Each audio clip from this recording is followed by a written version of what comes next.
Olá, seja muito bem-vindo ao nosso 9º episódio da série Encontros com Jesus.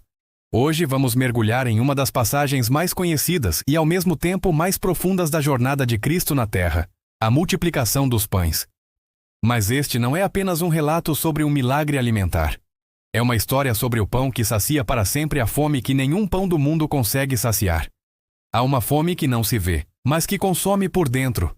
É a fome da alma. Aquela que nem a comida mais farta, nem a maior riqueza, nem o poder mais absoluto conseguem preencher. É o vazio de quem corre o tempo todo atrás de algo que o mundo promete, mas nunca entrega de verdade. Milhares de pessoas, talvez até você que me ouve agora, carregam essa fome todos os dias. Uma fome de paz, uma fome de amor, uma fome de propósito. E foi exatamente essa fome que levou uma multidão a seguir Jesus pelas colinas da Galileia. Eles não sabiam ao certo o que buscavam. Não havia um nome para aquele anseio. Eles apenas sentiam que, perto dele, a vida fazia sentido. O caos se aquietava e a esperança brotava. E ali, naquele cenário de relva verde, o céu se preparava para um dos encontros mais marcantes da humanidade. Uma história onde o pão da terra se tornaria o símbolo do pão do céu. Esta é a história da multiplicação dos pães. O sol já começava a se pôr, pintando o céu com tons de laranja e roxo.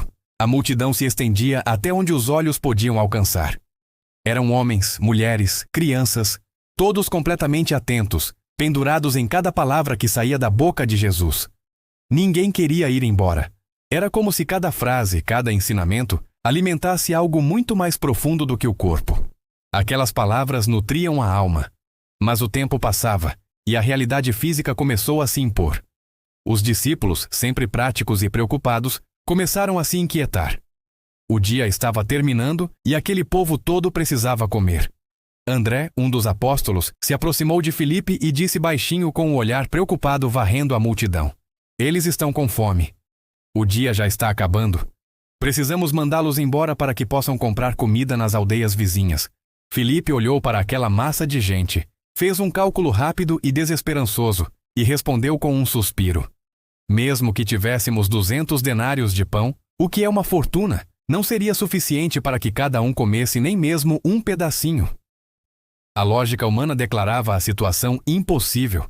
Jesus, que observava tudo com uma calma serena, que contrastava com a ansiedade dos seus seguidores, voltou-se para eles e fez uma pergunta simples, mas carregada de intenção.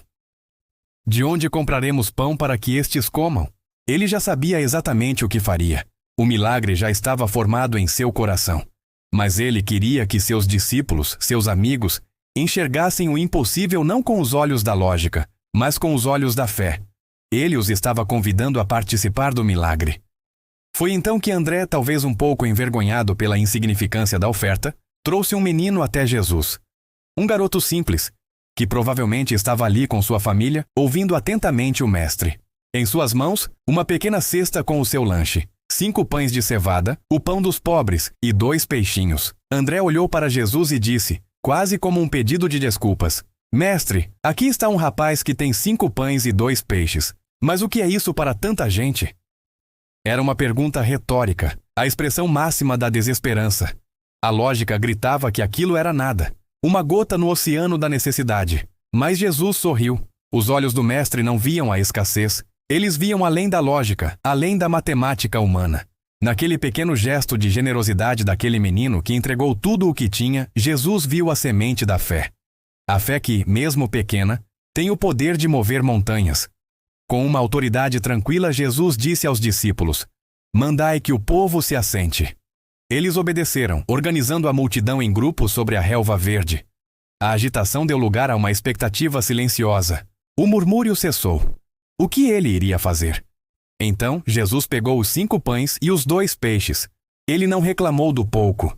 Ele não lamentou a falta. Ele pegou o que tinha e, levantando os olhos ao céu, deu graças. Num ato de pura confiança, ele orou: "Pai, eu te dou graças, porque és tu quem sustenta todas as coisas." Depois de abençoar, ele partiu o pão e começou a distribuir aos discípulos.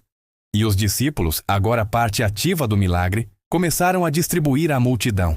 O que aconteceu em seguida desafia toda a explicação. Ninguém sabia explicar como, mas o pão não acabava. A cada pedaço que um discípulo partia do cesto, outro parecia surgir em seu lugar.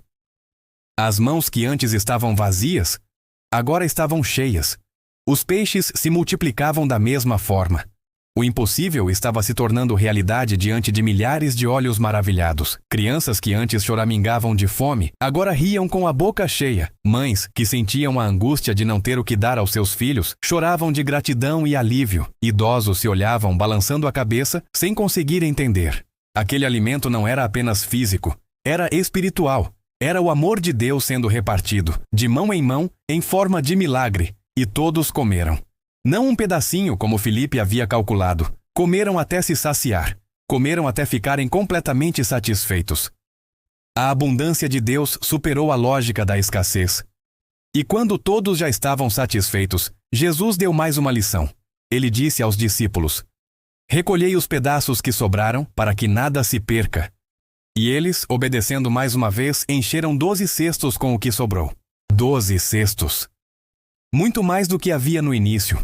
Uma prova visível de que nada se perde nas mãos de quem multiplica o pouco. A generosidade de Deus não conhece o desperdício. Mais tarde, quando a multidão começava a se dispersar, com os corações e os estômagos cheios, Jesus olhou para os que ainda o cercavam, aqueles que buscavam algo mais, e disse palavras que ecoariam pela eternidade. Ele disse: em verdade vos digo, vós me procurais não porque vistes sinais, mas porque comestes dos pães e ficastes saciados. Trabalhai não pela comida que perece, mas pela comida que subsiste para a vida eterna, a qual o Filho do Homem vos dará. E então ele revelou o verdadeiro significado daquele milagre. Eu sou o pão da vida.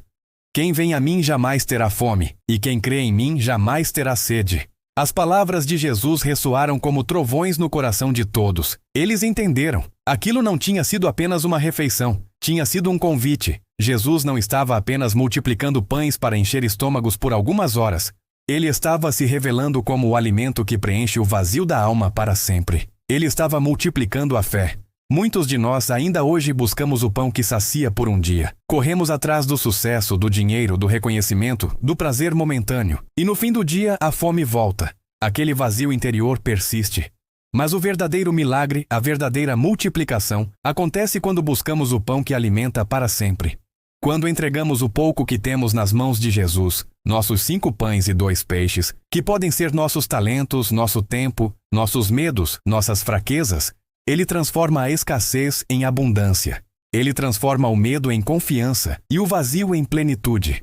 Talvez hoje você se sinta como aquele menino na multidão, com pouco para oferecer, se sentindo pequeno, quase invisível diante dos gigantescos problemas da vida. Mas lembre-se desta história. Lembre-se que nas mãos de Jesus, o pouco se torna tudo, e a alma faminta finalmente encontra descanso e saciedade. Entregue o que você tem a Ele. Confie e veja o milagre acontecer. E enquanto o povo se dispersava e a noite caía sobre o mar da Galileia, Jesus subiu ao monte para orar, buscando comunhão com o Pai. Mas lá embaixo, no meio do lago, seus discípulos, em um pequeno barco, lutavam contra o vento e uma tempestade que se formava. Foi então que, em meio à escuridão e às águas agitadas, uma figura surgiu, caminhando sobre as ondas em direção a eles. Não perca o nosso próximo episódio. Jesus anda sobre as águas. Quando a fé enfrenta a tempestade. Obrigado por nos acompanhar em mais um encontro com Jesus. Se esta mensagem tocou o seu coração, deixe seu comentário, compartilhe com alguém que precisa ouvir e não se esqueça de se inscrever no canal para não perder o próximo episódio. Fique com Deus e até lá.